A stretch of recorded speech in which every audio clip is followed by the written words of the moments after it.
রাস্তায় একবার নেমে দেখে যা কি জিনিস পাঠিয়েছিস একবারে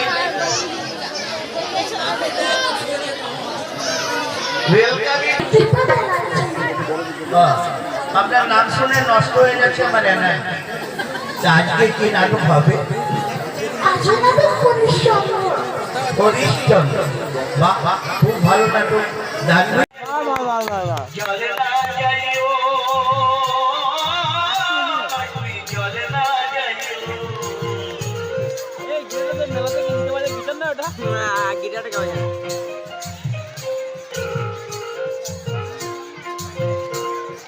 ওই দা কেমন এই না না সাংবাদিক এসছে ওই দা ফোন করে